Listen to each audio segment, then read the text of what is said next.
सुन्नु होला, तपाईँ खाँदै, बोल्दै, चल्दै हुनुहुन्छ, मतलब तपाईँ जिउँदो हुनुहुन्न। जिउँदै मर्याको भनी नाम कसको? कसको नाम जिउँदै मर्याको भन्या? दिज आर द पिपल, जो ती मान्छेहरू उनीहरूको सङ्कीर्ण विचार छ, जो चाहिँ म यो अझ नेपालको परिप्रेक्ष्यमा प्रष्ट बोल्नु पर्दाखेरि त म चाहिँ यो जाति हुँ, म चाहिँ यो भाषाको हुँ, म यो ब्याकग्राउन्डको हुँ, म यो हुँ र ऊ हुँ भने जस्ता वायत नचाहिया कुराहरूको पछि लागेर एउटा वितण्डा मचाउने, विखण्डन ल्याउने, विखण्डनवादी सोच राख्ने र यो जात र ऊ जात भन्ने र यसरी चाहिँ नेपाली भाषी समाजमा चाहिँ यस्तो द्वन्द्वको बिउ रोप्ने यस्ता तथाकथित मान्छेहरू, उनीहरूले बोल्न त बोलेछन्, चल्न त चलेछन्, हिँड्न त हिँडेछन्। यिनीहरू यसको मतलब जिउँदै छन् भन्ने चाहिँ होइन, बाँचेका चाहिँ छैनन् बाँच्नको लागि। अझै पनि सङ्कीर्ण सोचबाट उठेर म चाहिँ यो जाति, भाषा, ब्याकग्राउन्ड यो ऊ होइन, म के हुँ? नित्यो नित्यनाम चेतना चेतनानम एको बहुनाम। अब यो विधाते हामीहरू धेरै भए पनि एउटै हौँ। अर्को के हो? नित्यो नित्यनाम, हामीहरू के छौँ? नित्य निरन्तर के छौँ? एउटा भगवानको अंश, सनातन अंश। मामे वंश जीवलोकी जीवभूत सनातन, सधैँभरिमा भगवानको निरन्तर अंश हुँ भन्ने सोच राख्यो भने त्यसमा चाहिँ अलिकति अर्थ राख्छ। ल, अहिलेलाई यति नै राखौँ।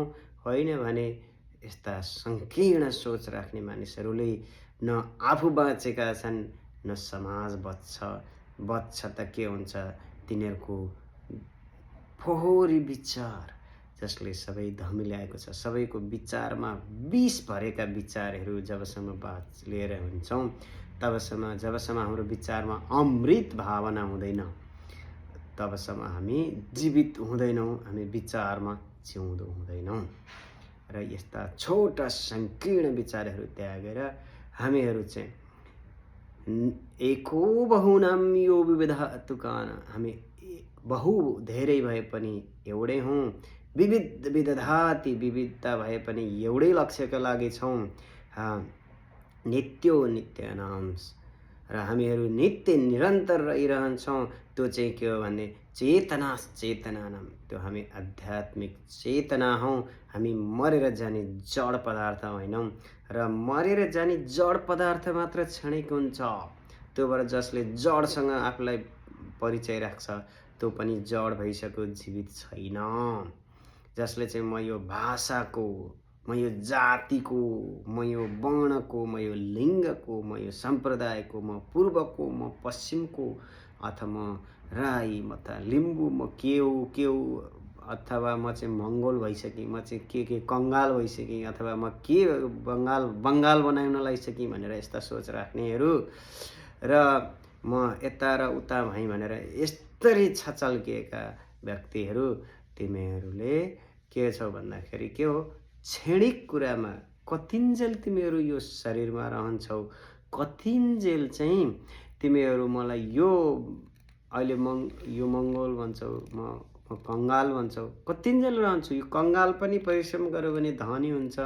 मङ्गोलले पनि सङ्कीर्ण विचार छोडेर म चाहिँ वसुदैव कुटुम्बकम, यो दुनियाँ चाहिँ एउटै परिवार हो, हामी एउटै परिवारका सदस्य हौँ भन्ने महान विचारमा राख्छ। तब यस्ता द्वन्द्व हुँदैनन्। र त्यही भएर सबैजना सबैकोमा के हो? एको बहुनाम चेतना चेतनानाम, हामी धेरै भए पनि एउटै हौँ। किनभने हामी सबैको